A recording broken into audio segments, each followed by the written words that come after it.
Bonjour et bienvenue dans le débat de cette semaine. Le sujet est: les boutiques sont-elles responsables de la hype démoniaque actuelle du One Piece Card Game et ont-elles une responsabilité dans la manipulation des prix qui part dans tous les sens?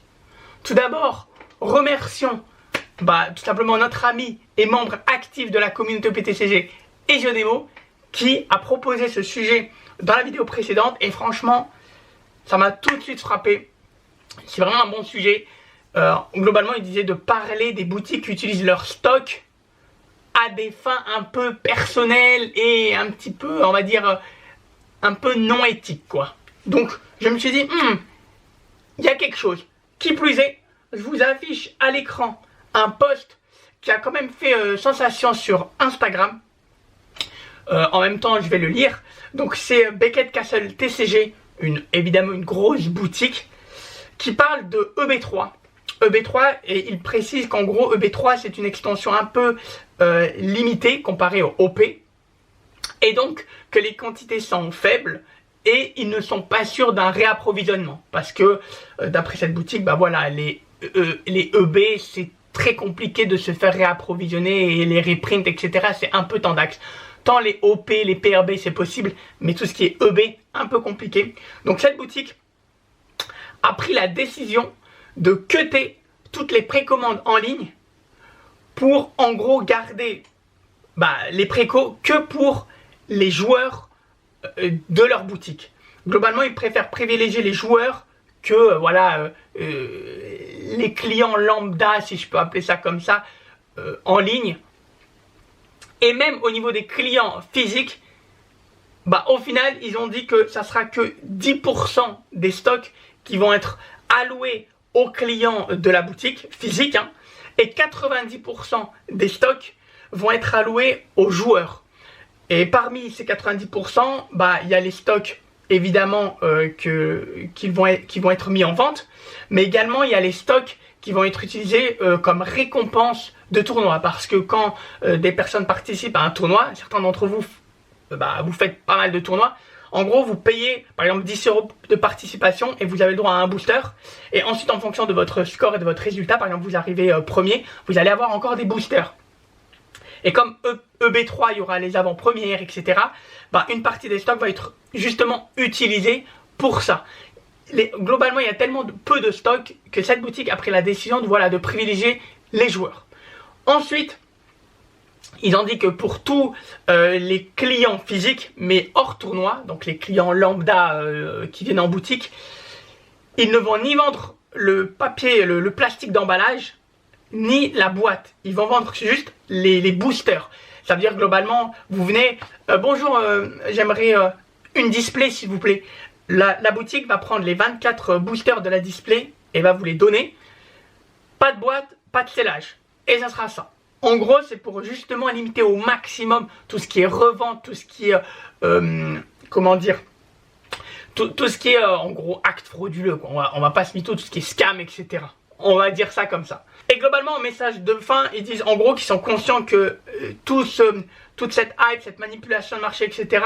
et surtout l'explosion des produits scellés empêche beaucoup de personnes d'acquérir les cartes qu'ils veulent pour leur deck parce qu'ils ne peuvent plus ouvrir. Mais ils rappellent que acheter ces cartes tout simplement en ligne revient beaucoup moins cher que tenter de choper les cartes que l'on veut en ouverture. Et ça vient un peu compléter le débat de la semaine dernière qu'on avait eu entre OPTCG et Pokémon. Et je vous disais que toutes ces explosions de prix, ça impacte directement au final les joueurs, parce que c'est beaucoup plus compliqué pour eux d'avoir les cartes qu'ils veulent en ouvrant. Et le seul moyen donc c'est d'acheter à l'unité. Encore pour les communes, peu communes, rares, ça coûte 2 centimes, donc c'est pas compliqué. Mais pour les SR, ça commence à devenir piquant. Parce que, par exemple, la boa OP14 coûte à peu près 10 €. Donc, quand on veut en avoir 4 dans le deck, ça revient quand même à 40 €. Évidemment, c'est déjà beaucoup moins cher que d'acheter une display. Mais le fait que ça coûte 40 € la SR, eh bien, tout simplement, ça dégage, désolé de dire, ça dégage certains budgets.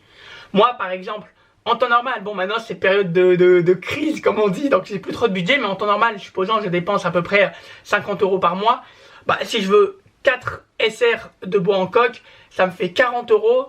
Globalement, j'explose un peu mon budget du mois. Je peux rien me prendre d'autre. Donc voilà, pour les petits budgets, déjà 10 € la SR, c'est extrêmement cher. Donc même si la boutique elle dit qu'en gros privilégier un peu les achats à l'unité, elle reconnaît que vraiment en ces temps durs, entre guillemets, pour le hobby, pour le loisir au PTCG, même construire un deck revient comme un challenge, en fait, devient un challenge. Et globalement, et il précise également de ne pas acheter les displays et les cartes plus chères que la norme, parce que bah, ça sert tout simplement à rien et ça motive les gens à faire encore plus de scams et de choses comme ça. Globalement, une personne vend la display à 200 €, faut pas acheter parce que si vous achetez, vous allez leur donner le signal comme quoi c'est un bon prix et plus tard il mettra 210, 220, 230. Donc plus vous achetez, plus vous les encouragez. Donc ça c'était vraiment la meilleure manière de commencer cette vidéo parce que ça c'est une boutique qui a tout simplement pris position et qui a décidé voilà. Désolé les gars, en gros je cut les précos en ligne parce que j'ai pas parce que j'ai pas la certitude que les gens qui achètent en ligne sont legit et de vrais collectionneurs, de vrais joueurs. Ça peut être un peu des investisseurs scammers. Donc je cut les précos en ligne. Et au niveau des boutiques, enfin des clients physiques, je privilégie les personnes qui participent à des tournois parce que ce sont des vrais joueurs. Et les clients un peu réguliers ou les clients lambda en boutique, comme ça reste quand même des clients, voilà, je leur mets un stock de 10%, mais je leur enlève la boîte et le plastique. Comme ça au moins, je suis sûr que ces clients-là vont pas faire de trucs louches. Je crois que c'est l'une des prises de position les plus clean. Ça nous embête tous si toutes les boutiques font ça forcément parce qu'on n'a pas forcément comment dire, tout le temps le temps et la disponibilité pour participer à des tournois, pour se déplacer en boutique, etc. Mais au moins, ça privilégie les joueurs et surtout qu'ils ont précisé que les stocks des boutiques Bandai les fixe en fait parce que chaque boutique en gros a le droit à une allocation de X produits. En fait c'est en fonction également du nombre de tournois, le nombre de participants de tournois. Donc en fait la boutique elle privilégie les joueurs de manière à ce qu'il y ait de plus en plus de joueurs et comme ça Bandai leur donne plus de stock. Ce qui est totalement, franchement, niveau business, c'est hyper intelligent, privilégier ce que Bandai aime, tout simplement, et en même temps, éviter que les escrocs, entre guillemets, les gars un peu louches, profitent de ces stocks. C'est vraiment clean. Donc, ça va un peu donner le goût pour ce débat, qui risque d'être long, pareil, pas trop comment dire, de montage et tout, si je bégaye, si je m'étouffe en toussant et tout, c'est pas grave. Donc, les boutiques, déjà il faut commencer par qu'est-ce qu'une boutique? Alors vous avez plusieurs types de boutiques qui vendent des cartes, tout simplement. Vous avez les grands distributeurs, les grandes enseignes, etc. non spécialisées comme Auchan, Carrefour, Leclerc. Au Luxembourg par exemple c'est Cactus, si je dis pas de bêtises. Aux States, Canada ça va être Walmart. Vous avez toutes ces grandes surfaces qui ont pas mal de stocks, qui vendent à des prix très corrects, les prix qu'on connaît tous, les prix normaux, si je puis dire ça comme ça, qui eux, voilà, parfois limitent à un item par personne, X items par personne, et actuellement en France, je ne sais pas dans les autres pays, mais voilà, la plupart du temps on doit se déplacer à l'accueil. À un moment donné c'était ça, j'avoue, je suis pas allé depuis assez longtemps acheter des cartes et aller à Auchan tout simplement. Ça fait quand même pas mal de semaines et en quelques semaines ça a changé. Mais globalement la dernière fois où je suis allé, ouais, fallait aller à l'accueil et dire est-ce que vous avez des cartes, par exemple Pokémon, One Piece, nanana.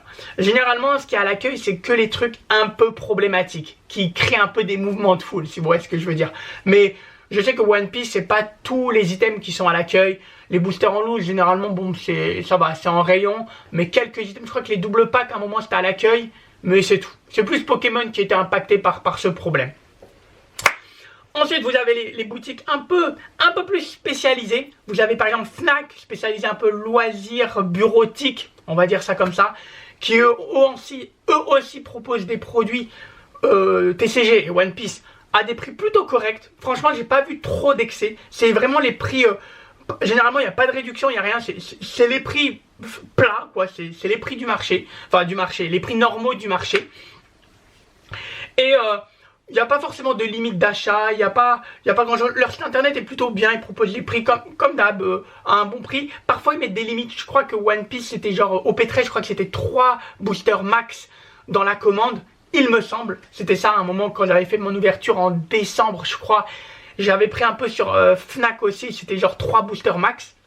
Mais que vous pouvez répéter. Donc en vrai, bon, ça va, ils sont plutôt cool. Et ensuite, vous avez les grandes enseignes un peu spécialisées en mode jouet, genre par exemple Jouet Club, King Jouet, j'allais dire Toys R Us, mais je pense que ça n'existe plus trop, Toys R Us, de notre côté du monde. Mais en gros, vous avez voilà, les grandes enseignes jouets. À une époque, c'était vraiment le plan parfait. Maintenant, j'ai quand même une petite dent contre King Jouet. Et évidemment, si certains d'entre vous travaillent avec King Jouet, franchement, j'ai rien contre vous, on va pas se mentir. Ouais, à mon avis, vous êtes, voilà, vous faites votre taf et basta. Mais c'est plus une dent contre la politique de prix de King Jouet parce que, supposons, je vais prendre des extrêmes. King Jouet en Normandie, King Jouet à Paris, King Jouet à Marseille, ça fait la petite ligne, auront en fait des prix différents. Chaque King Jouet est libre d'appliquer leur propre prix en fait, en fonction de la zone. Je sais qu'à Paris par exemple ça coûte plus cher quand vous vous excentrez de Paris. Par exemple, moi j'habite un petit peu, comment dire, en province, comment on appelle ça, loin de Paris globalement, un peu dans le centre, on va dire ça comme ça.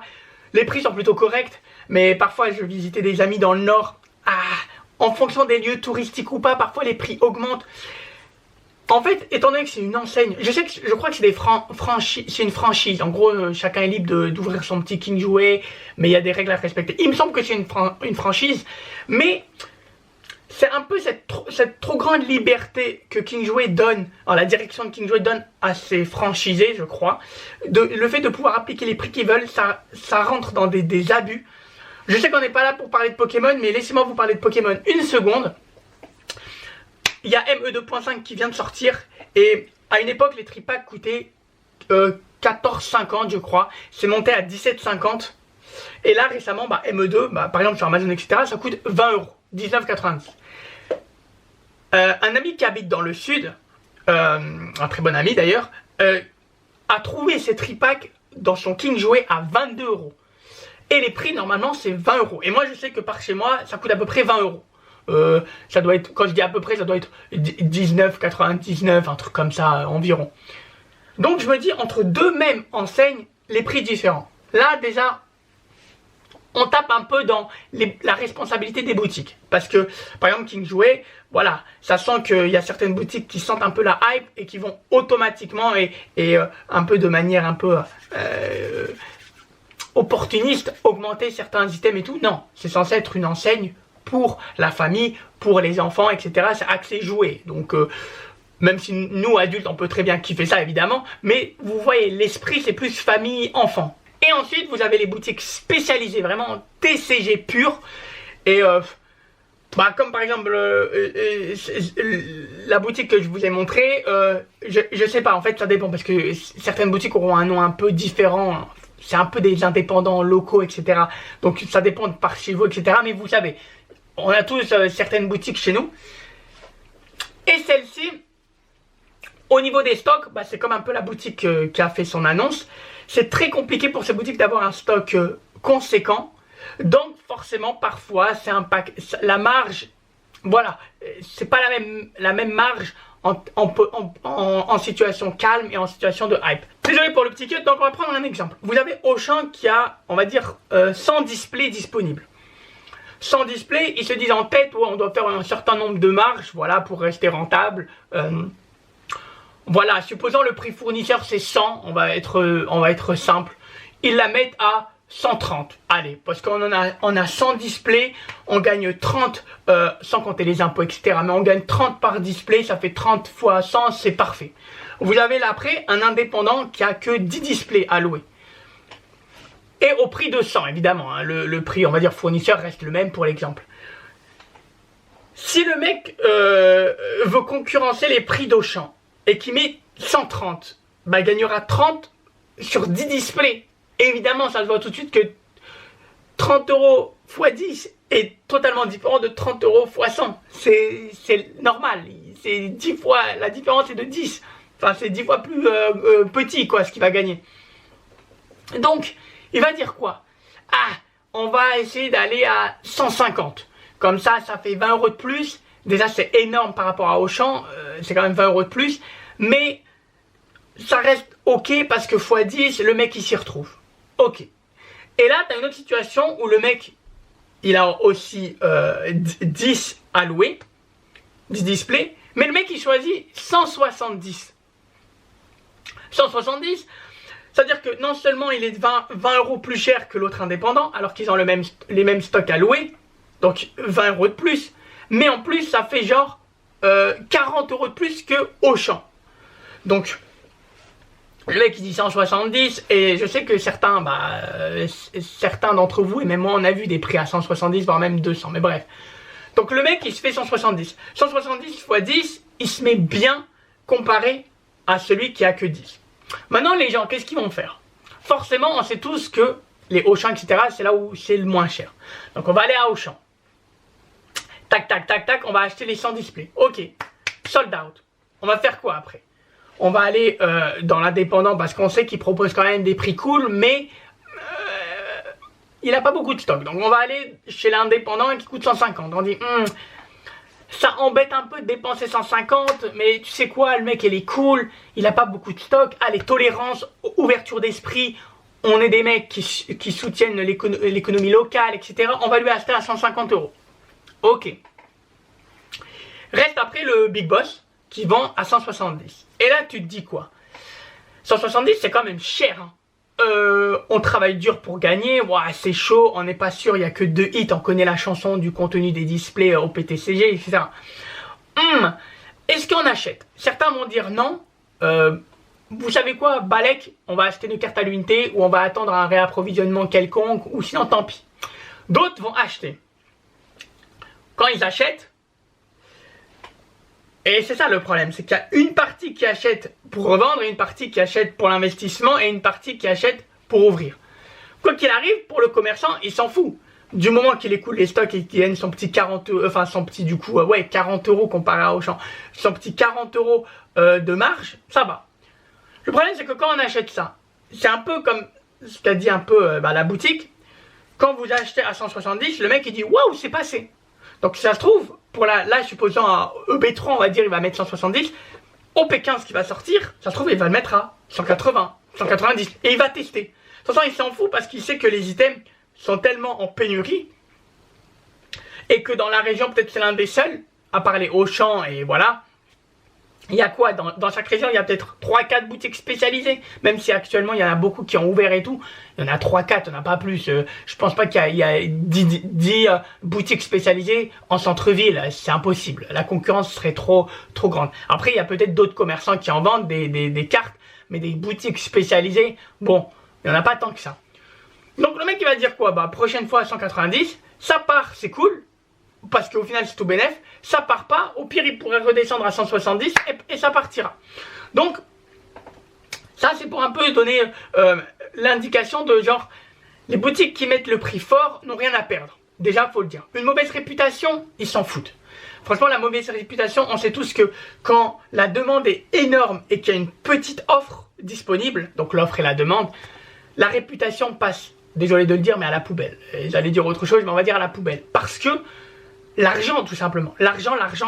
Donc pour des boutiques qui veulent mettre le prix fort, ils s'en foutent d'être pointés de oh, regardez cette boutique, ils mettent des prix à 170. Ok, et alors? Les gens achètent, et alors? Je m'en fous en fait. Donc c'est ça leur mentalité. Ensuite, maintenant j'aimerais parler de l'impact. L'impact de ces différents prix. Donc, et ça je vais toucher un peu les 3 catégories. Ouverture, comment dire? Ouverture, revente et garder en scellé. Tout d'abord, l'ouverture. L'ouverture, qu'est-ce qui se passe? Les gens qui achètent à 170, même 130 ou 150, qu'est-ce qui va se passer?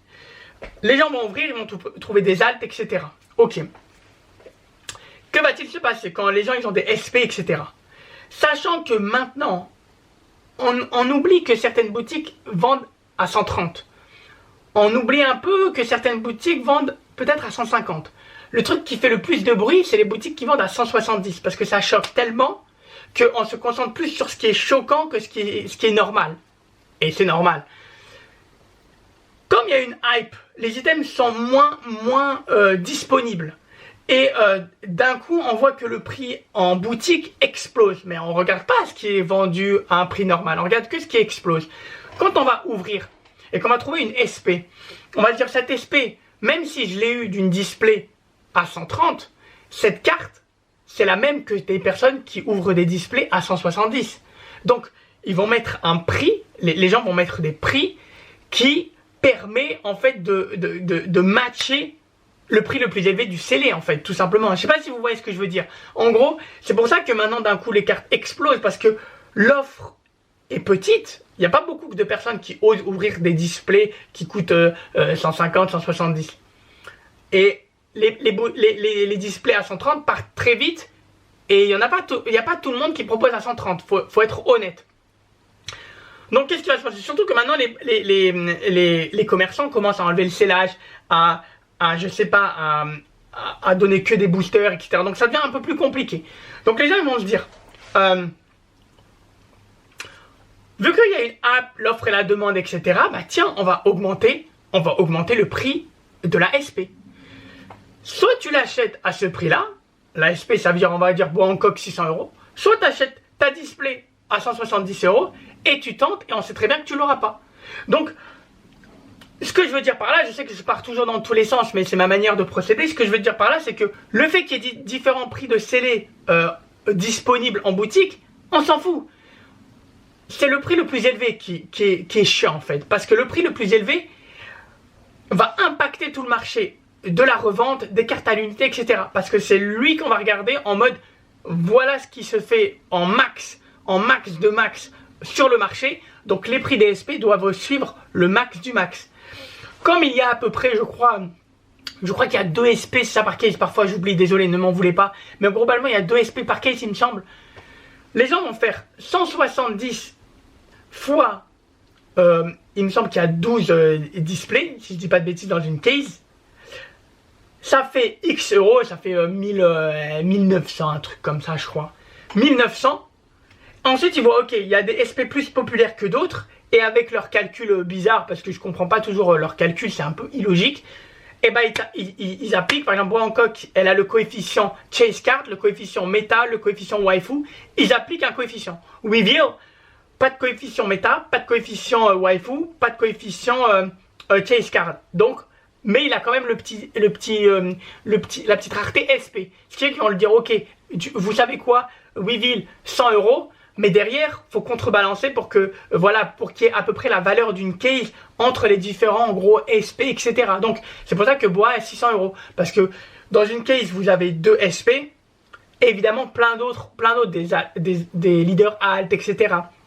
Donc, au final, les 2 SP, si c'est Weevil et bois, pour que ça soit quand même logique. Pareil, si vous avez Kid et Zoro. Par contre, le truc qui est explosif, c'est si vous avez Boa et Zoro, là on dépasse le prix admissible pour une SP, mais bon, parce qu'il y a 2 coefficients explosifs qui se rencontrent. Donc ça c'est un peu particulier, mais vous savez, en gros, plus les commerçants augmentent leur prix, plus le marché des cartes à l'unité va forcément augmenter. C'est pour ça qu'on a des SR maintenant à 10 €. Donc déjà, ça c'était pour un peu pointer du doigt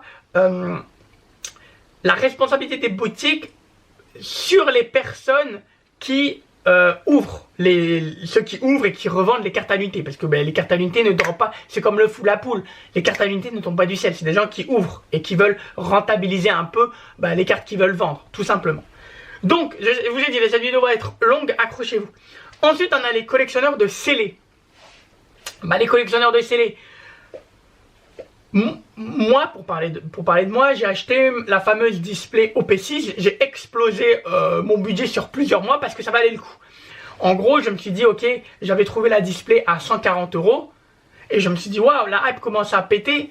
Si j'attends un peu d'avoir, je sais pas, je vais dire que si j'attends un peu de mettre, voilà, peut-être d'avoir un peu plus de budget, etc., j'ai peur, évidemment, ne faites pas comme moi parce que c'est pas bien, mais comme j'ai peur d'avoir la display qui triple en quelques mois, je me suis dit vas-y, je l'achète. Et c'est pour ça que actuellement j'ouvre pas forcément, parce que j'essaye de, voilà, chaque mois, comme je vous ai dit, j'ai à peu près 50 € par mois, calculer un peu combien de mois je dois sacrifier pour avoir mes fameux 140 €, voilà, amortis. Ça fait beaucoup de mois. Et donc, je me suis dit, ok, je vais acheter cette display. Maintenant, en l'espace de un mois et demi, je suis le premier choqué. À ce qui paraît, maintenant, on peut la vendre et on peut la voir à 240. Évidemment, cette display, je vais pas vous mentir, je compte l'ouvrir pour un événement. Je sais pas lequel. Mais moi, je suis pas quelqu'un qui me dit que je vais vendre ce genre de choses, parce que c'est pour ça que je me suis précipité à l'acheter à 140. Comme ça, je me suis dit, si je l'ouvre, c'est que pour le kiff. Je veux pas avoir dans ma tête cette pression de rentabiliser, de est-ce que je vais perdre de l'argent, quoi. Donc 140, de toute façon, c'était à peu près le prix normal pour une display un peu ancienne. C'était le prix normal. Voilà. Actuellement, je crois que ça coûte à peu près 100 € de plus. Pourquoi? Vu qu'il y avait la hype, etc., tous les gens ont commencé à rafler tout. Et maintenant, forcément, il n'y a plus de disponibilité. Et ceux qui gardent scellés, ils peuvent se permettre de proposer un prix plus élevé. Et le problème, c'est que ces boutiques qui ont que 10 de stock, par exemple, et même, on va dire, ceux qui ont 100 displays de stock. Le problème des collectionneurs scellés, et moi je suis plus ou moins un collectionneur scellé, donc je me mets quand même dans le panier. Ce ne sont pas des gens qui vont ouvrir en fait.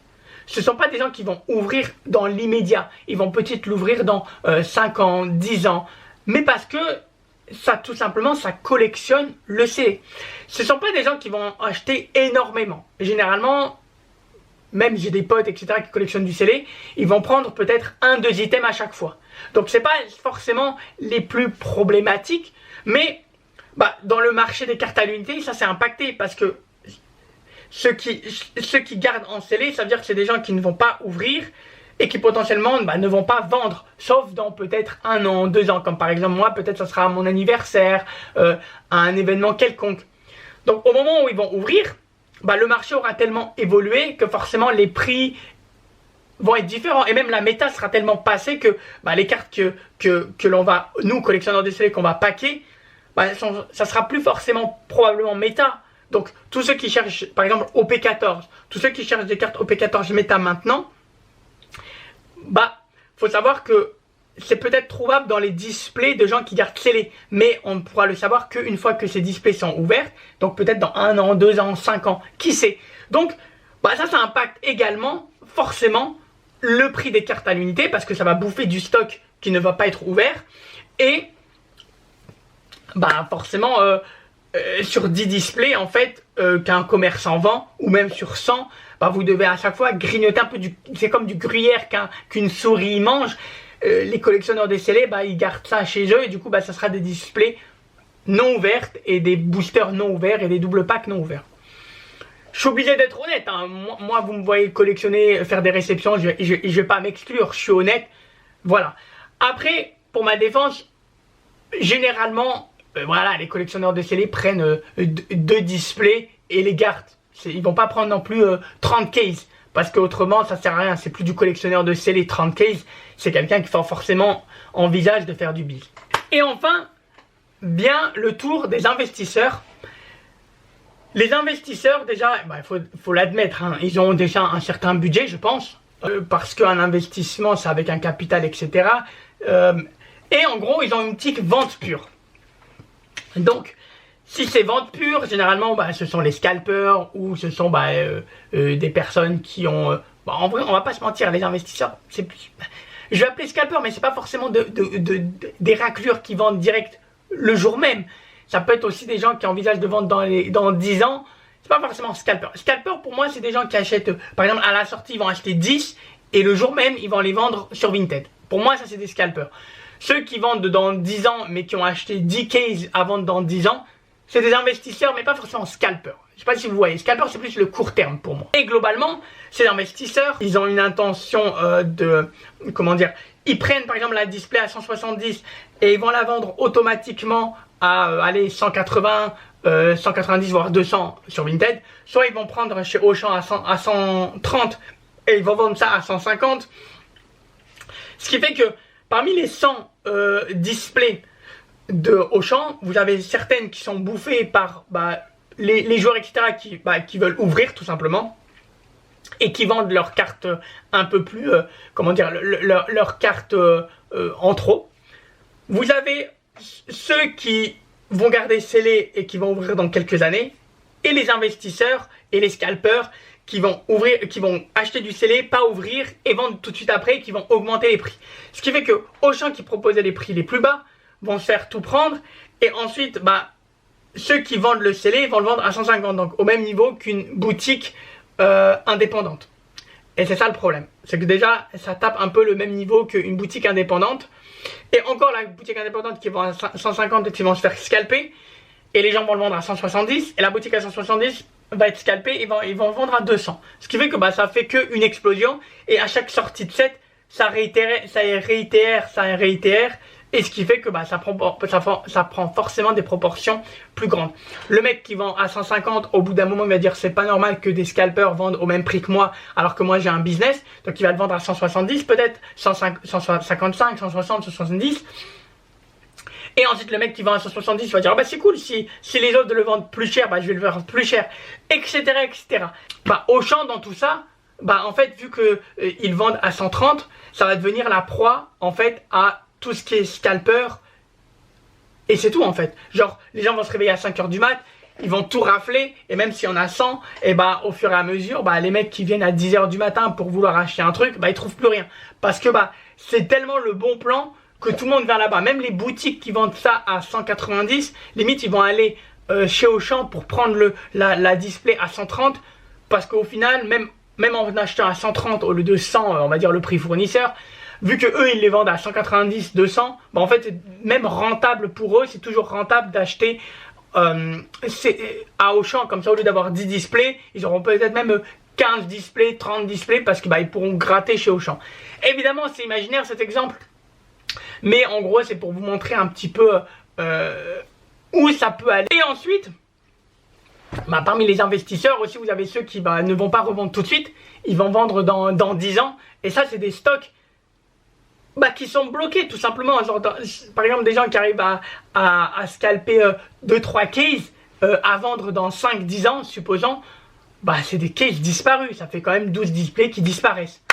Et tout ça forcément ça impacte les prix, etc. Donc au final une boutique a un certain nombre de stocks, et les prix que la boutique fixe, le type de client auquel on va dire la boutique vend, et je sais pas, sa politique tout simplement de conditions, de termes et conditions, on va dire ça comme ça, impacte forcément le marché du secondaire et les cartes à unité et le prix du scellé, etc. C'est pour ça que cette boutique a cuté les précommandes en ligne. Ça permet d'éviter que des gens louches ou des bots, etc.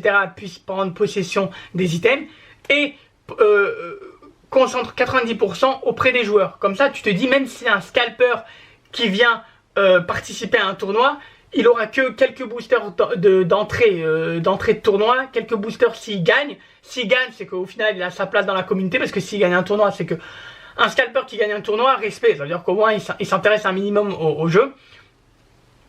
Ensuite, généralement de toute façon c'est limité, parce que forcément c'est les précommandes lors des tournois, des avant-premières, etc., les petites ventes comme ça, c'est limité pour qu'il y ait justement assez pour un peu chaque joueur. Donc ça sera limité de toutes les manières.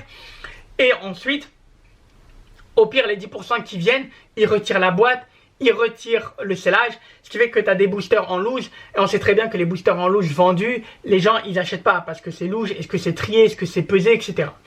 Maintenant que j'ai parlé de peser et trier, revenons un peu au centre du sujet, les boutiques. Et rappelez-vous, le commentaire principal c'était les boutiques qui utilisent le stock pour leur propre bénéfice.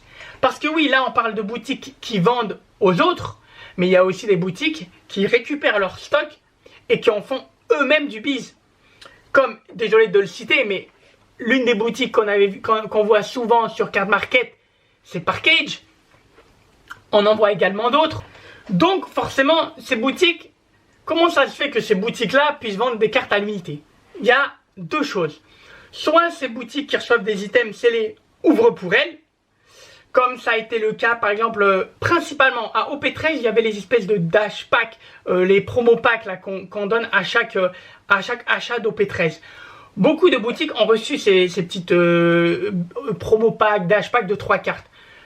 Est-ce que vous pensez que toutes ces boutiques les ont vendues? Pas du tout. Il y en a qui les ont ouverts pour elles, enfin vendre, qui les ont donnés à l'achat. Non. Il y en a, vu qu'il y a la chase card qui coûte genre des milliers d'euros, je crois, ça a dépassé les 1000, ça vaut des milliers d'euros. Je crois que c'est 2000 euros, un truc comme ça. 2-3 000 euros maintenant. Bon, forcément, ils s'en foutent. C'est des boosters promotionnels. Ça veut dire, en gros, ils n'ont pas acheté ces boosters auprès de Bandai. C'est pas un stock de produits à vendre. C'est livré avec OP13. Donc, ils ont tout intérêt à vendre OP13 et à récupérer gratuitement le Dash Pack, l'ouvrir. Si c'est des cartes, là, les cartes toutes rouges, bah, promotionnelles, ok, bah, ça revend à 2 centimes. De toute façon, c'est gratos. Par contre, si une boutique peut se permettre d'en ouvrir et de choper la chase card de Luffy, bah c'est tout bénef, ça vaut 3000 euros. Donc, quand des boutiques réceptionnent leur stock, ça ne veut pas dire qu'elles vont vendre tous ces stocks. Il y en a qui vont ouvrir pour elles. Pareil, les displays, elles vont ouvrir pour elles. Ce qui fait que forcément, il y aura peut-être moins de stock. Les displays qu'elles ouvrent, en fait, elles ont le droit en théorie, du moment que leur comptabilité est en règle. Ce qui fait qu'elles vont devoir un peu faire sortir leur argent, leur capital, leur trésorerie pour récupérer, pour ouvrir eux-mêmes. En fait, c'est comme s'ils se rachetaient la display. Parce que d'un niveau compta, tu es obligé pour être en norme, on va dire, et pour être en règle.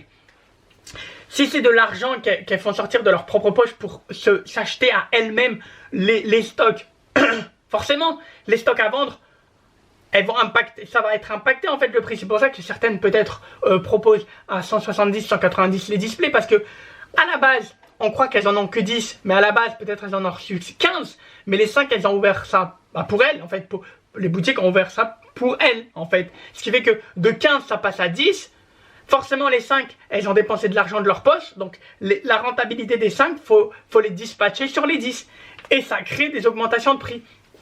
Ensuite, qu'est-ce qui va se passer? Elles vont ouvrir, donc elles vont empêcher certains joueurs, collectionneurs, etc. de pouvoir acheter. Donc elles vont réduire les stocks disponibles, on va dire, sur un territoire, par exemple en France ou dans une région, par exemple dans le nord, dans le sud, etc. Bref, ce qui fait que ça va être de plus en plus dur pour nous, en fait, de pouvoir trouver des displays en magasin, parce que certaines boutiques vont ouvrir pour elles. Pareil, les boutiques en ligne, c'est la même chose. Donc c'est pour ça qu'il y a beaucoup de boutiques maintenant qui ont des prix excessivement chers, parce qu'il ne leur reste plus que quelques-unes. Donc voilà, quitte à faire un all-in comme en poker, quitte à faire du gambling, elles augmentent les prix parce qu'elles en ont déjà ouvert pas mal pour elles. Et elles s'en foutent, au pire elles attendent. Et de toute façon, ce sera tellement des trucs que tout le monde veut qu'au bout d'un moment, soit ça va partir, soit elles vont faire une fausse discount, en mode au lieu de 300 euros, vous l'avez à 200 euros. Mais en fait, le prix, il est 200 euros, c'est même excessif. Comme je vous ai montré à un moment dans les boutiques qui se foutent un peu de notre gueule, il y avait des boutiques qui mettaient des discounts, des réductions d'un prix excessif pour les faire passer à un prix plus normal. Mais c'est du mytho en fait, c'est juste parce que habituellement elles offrent le produit, elles proposent le produit à un prix extraordinairement élevé. Et juste parce qu'elles voient que ça parte pas, elles font une fausse promotion pour que ça parte plus vite. Parce que nous, dès qu'on voit promotion, on a tendance à acheter. Donc, c'est pas ouf ça. Et le plus important, c'est qu'en fait, quand elles ouvrent, si elles possèdent des cases, supposons elles reçoivent des cases, parce que bon, je sais qu'habituellement les boutiques, voilà, elles reçoivent des displays. Parfois c'est des displays emballés séparément, parfois c'est des cases. Quand c'est emballé séparément, c'est un peu plus dur de traquer, etc. Mais soit, supposons la boutique, elle ouvre comment dire, les displays, elle chope les chases et les hits de la display. Elle va mettre en vente toutes les rares communes SR et hits en ligne ou en magasin à un prix forcément élevé, ou du marché, mais le marché est actuellement élevé parce que c'est effet boule de neige. Une boule de neige, c'est quoi? C'est qu'en haut de la montagne, vous poussez un peu de neige, ça va prendre de l'ampleur et ça va devenir une avalanche carrément. Donc à force de ces petits comportements par-ci par-là, au début c'était un peu, après ça prend de la valeur et ça explose.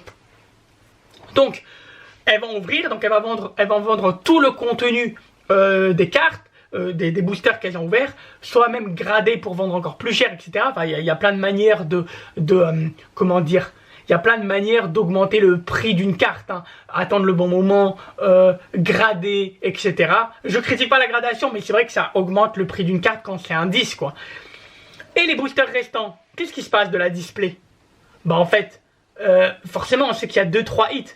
Donc tu chopes 2 hits, vas-y, tu essaies de choper un 3e hit, ou au bout d'un moment, quand tu chopes la SP de la display, tu t'en fous du reste en fait. Donc vu que bah, forcément à force d'ouvrir, etc., les gens, vous comme moi, on connaît un peu le contenu d'une display, au bout d'un moment, votre display, vous savez quand elle est morte en fait. Vous le savez, au bout d'un moment, vous ouvrez, bon, vous savez qu'il n'y a plus rien à gratter. Ou si vous pouvez gratter un truc, ce serait une petite carte pas ouf.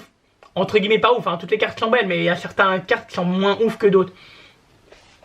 Bah, la boutique va forcément vendre les boosters en loose, soit en ligne. Et c'est ça le problème, c'est pour ça qu'on devient tous parano. C'est parce qu'on sait qu'en ligne, rien n'est sûr. On ne sait pas si de vrais mecs passionnés qui vendent des boosters non triés, non pesés, qui méritent vraiment d'avoir un business qui marche, parce que c'est des mecs avec qui ont des valeurs, qui ont du respect et ils font ça par passion. Évidemment, gagner un peu d'argent, c'est normal, mais qui font ça par passion. Ou est-ce que ce sont des boutiques ou des gens qui essaient de refourguer leur booster trié, pesé, etc. en fait. Donc déjà, ou qui vont directement en magasin en fait. Vous venez, bonjour, il vous reste des boosters? Oui, oui, il m'en reste un peu dans la petite display qui a été ouverte. En fait, c'est eux qui ont ouvert la display. Et donc quand tu prends, tu sais que t'as rien. À la rigueur, une SR peut-être, mais on va pas se mentir. Même les plus belles SR parfois ne valent pas grand chose, valent 1 euro, 2 euros. Donc, alors qu'en vrai, vous pourriez avoir de la chance. Genre, vous pouvez essayer de... Il y a plein de mecs, bah, dans les commentaires, vous me dites, hein, vous avez genre... Je sais pas, par exemple, vous achetez un booster, vous avez une SP. Ça, c'est cool, ça veut dire que ça n'a pas été pesé trié. Mais quand vous achetez un booster scellé d'une display, vous savez déjà qu'il n'y a aucun hit parce que tout a été raflé par le gérant ou les employés. Bah, c'est pas juste en fait. Parce que bah, vous vous limitez à ce qui est encore possible de gratter dans la display. Et si c'est pas naturel que bah, d'autres personnes ont chopé la hit, si ça a été un peu une manipulation du gérant, etc., ça se fait pas. Donc, les boosters en loose sont dispatchés comme ça. Et donc, forcément, ça impacte Card Market, ça impacte les boutiques en ligne, ça impacte les boutiques physiques, parce que bah, du coup, on devient tous parano des boosters, en fait. Des boosters en loose. Le seul bon plan maintenant, c'est d'acheter des boosters sous blister. Parce que vous savez que ça vient d'une case de booster sous blister. Désolé, ça peut pas être pesé, ça peut pas être trié, c'est compliqué. Booster en loose, c'est niet. À part si le mec décèle la display et l'ouvre devant vous, là vous prenez. Là vous prenez. Mais autrement, on est tous parano. Moi j'ai acheté des petits boosters en loose avec un pote pendant les vacances de Noël. On n'a rien eu. Et on a dit au mec, est-ce qu'il reste encore des hits possibles dans la display? Parce qu'elle était à peu près à moitié pleine. Enfin en gros, la moitié était partie. Le mec a dit, ah bah je peux pas dire, hein. Je vais pas vous dire, hein. Je lui dis, comment ça vous pouvez pas nous dire? Il a dit, bah oui, il a commencé un peu à bégayer. Je peux pas dire si d'autres clients ont chopé des cartes, ils me le disent pas tous. Je me disais, bon ouais, l'argumentation tient la route, mais quand même, genre, ça m'inspirait pas confiance. Au final, on a même pas chopé une SR. Je me dis, waouh, on a chopé chacun des boosters de la même display. On a dû choper 4 boosters en tout, ou même plus, parce qu'après on est revenu un peu le lendemain parce qu'on était des gamblers professionnels, et c'est pour ça que j'ai déglingué tout mon budget pour les prochains mois. Mais genre, on a vu et on a dit, bah, quand même, à nous deux, on a tapé des boosters d'une display, on n'a pas eu une SR. Ouais, c'est quand même chaud. Ça fout le doute quand même. Genre de ne pas taper une SR alors qu'on est 2 personnes à acheter de la même display. Donc c'est pour ça fout le doute. Et ça nuit. Comme ceux qui font ça s'en foutent un peu de leur réputation parce que c'est que la vente qui les intéresse, ceux qui se soucient de leur réputation et parce qu'ils veulent vivre de leur passion. Et jamais il ne faut critiquer des gens qui veulent vivre de leur passion, parce que je vais prendre un exemple. Beyoncé vit de sa passion. Je sais pas, je crois que c'est Pierre Ninet, vit de sa passion. Les gens qui vivent de leur passion, c'est des artistes, faut respecter. Et donc, ceux qui essaient de vivre de leur passion des cartes, moi, forcément, désolé de le dire, mais j'ai que de l'amour pour eux, parce que c'est vraiment la vraie passion. La rentabilité, ça passe par vivre de sa passion. Vivre, pour vivre, il faut de l'argent, donc forcément, faut vendre, faut rentabiliser, faut monétiser. Donc, pas de souci. Moi, j'ai pas un problème contre ceux qui vendent des choses pour s'en sortir ou pour, encore une fois, vivre de leur passion. Par contre, ceux qui s'en foutent de vivre de leur passion, ils veulent vivre de la hype, de l'opportunité, etc. Ça, un petit peu trop businessman et pas assez passion. Je ne sais pas si vous voyez. Ça, généralement, ils s'en foutent un peu de la réputation parce que c'est que le chiffre qui compte. Vendre, plus cher, etc. Et ça impacte ceux justement qui font ça par passion. Et moi, plusieurs fois en vidéo, je dis n'achetez pas de booster en loose sur par exemple Card Market. C'est trié, c'est pesé, on peut pas faire confiance. Et il y a certaines personnes qui viennent en commentaire et me disent mais mec, Samosa, tu peux pas dire ça parce que moi par exemple, je vends sur Card Market et je suis un mec clean en fait. Tu peux pas généraliser. Et ces personnes-là ont raison. On peut pas généraliser dans la vie les choses parce qu'après ça fait des comportements un peu extrêmes, etc. On sait très bien. Mais que voulez-vous, genre, je veux pas généraliser, mais la base c'est que comme on peut pas connaître la personne quand on achète en ligne, la base c'est d'être prudent. Donc à cause de ces personnes qui justement trient et manipulent un peu les ouvertures, etc. On peut plus faire confiance malheureusement à ceux qui font le travail vraiment d'une manière respectueuse et pro. Et là, je parle que si la display arrive séparément. Dans le cas de case, vous imaginez, non seulement les boutiques peuvent ouvrir chaque display des cases, mais il peut également, essayer de choper les 2 SP, par exemple, de la case, les leader alt, etc. et laisser que des displays pourris. Et même ceux qui veulent ouvrir dans 5 ans, donc les collectionneurs de scellés qui veulent ouvrir dans quelques années, ils ouvrent en espérant avoir un truc et ils voient qu'il n'y a rien. Peut-être qu'évidemment il y a le facteur chance de toutes les manières, donc avoir quelque chose, c'est pas si facile. Mais d'un point de vue omniscient, on sait que la personne n'avait jamais la chance, n'aurait eu jamais de chance de toutes les manières parce que la personne, le commerçant, a trié les cases. Et donc après ils vont les vendre en boutique, etc. Ça sera scellé, etc. Mais il aurait déjà en fait trié tout le truc. Donc c'est pour ça que, je sais que ça a été très long cette vidéo pour en arriver là, mais c'est pour ça que pour moi, les boutiques ont une responsabilité dans la hype actuelle et dans la manipulation de marché. Parce que d'abord, elles ne jouent pas le rôle de business de passionné. Certaines, hein, pas toutes, appliquent des prix abusés,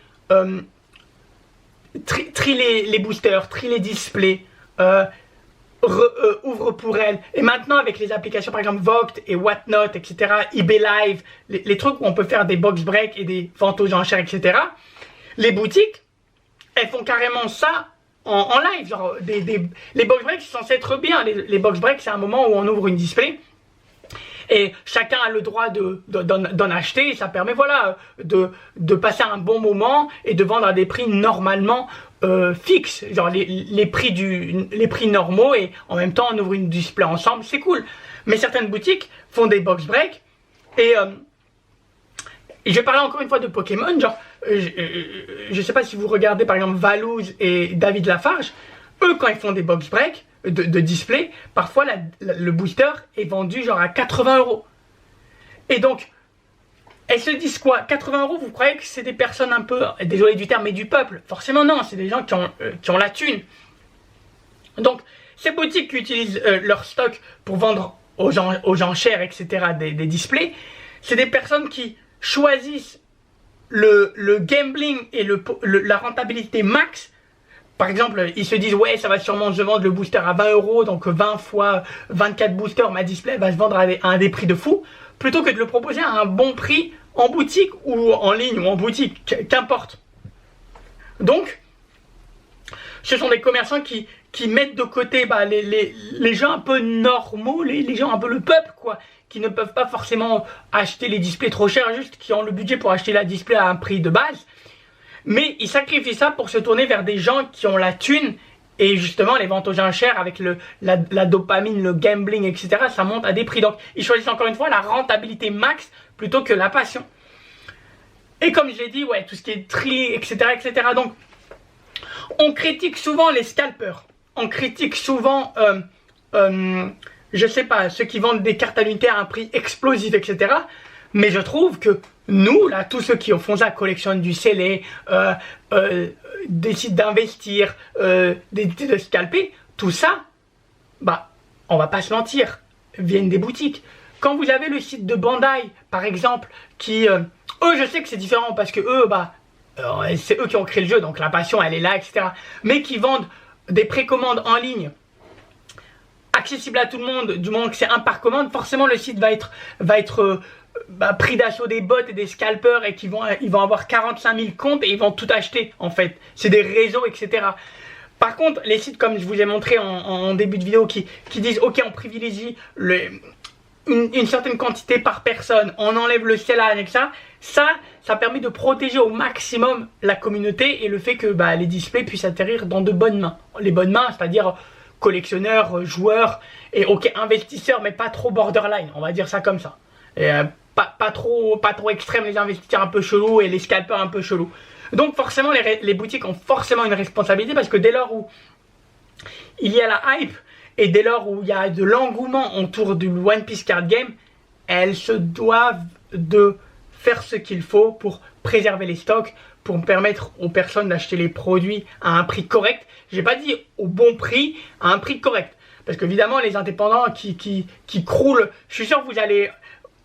D'une année à une autre, vous voyez certainement énormément de commerçants qui ferment en ville, qui ne peuvent plus être rentables. Il y a trop d'impôts, trop de taxes, trop. Surtout en France, il y a trop. Donc, être commerçant, c'est pas facile.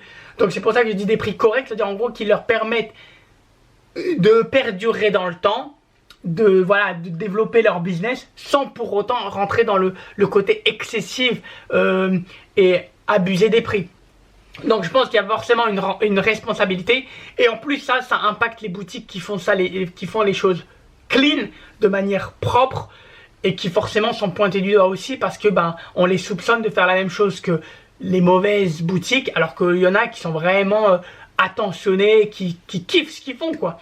Donc voilà, et aussi certaines enseignes comme King Jouet qui en profitent et on se dit si même King Jouet vend par exemple le tripack à 22 €, moi je peux vendre aussi à 22 € et c'est comme ça que ça fait des excès. Donc pour répondre à la question du débat, pour moi je pense que les boutiques ont une énorme responsabilité et je dirais sont responsables parce que c'est entre Bandai et nous, les boutiques un peu, les fournisseurs, les distributeurs, tout ça, c'est en fait ceux qui sont directement en contact de nous. Bandai, on peut pas, bon à part sur le site officiel, mais ça n'arrive pas non plus tout le temps. On peut pas acheter n'importe quoi sur Bandai, par exemple en France, on peut même pas.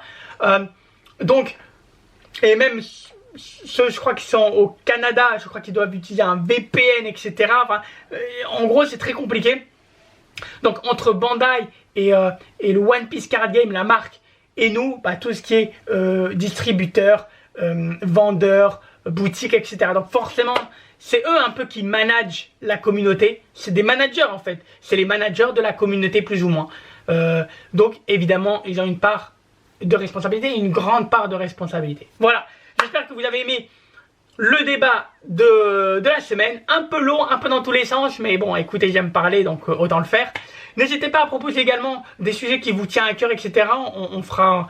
Voilà, je vais essayer chaque semaine de prendre un peu, soit parmi vous, dans les commentaires, soit j'ai quelques petites idées en tête de sujets pour débattre ensemble. Et n'hésitez pas à liker, à commenter et à vous abonner à la chaîne. Franchement, merci beaucoup pour votre soutien. Comme d'habitude, prenez soin de vous et portez-vous bien. C'était votre Samosa. À très bientôt.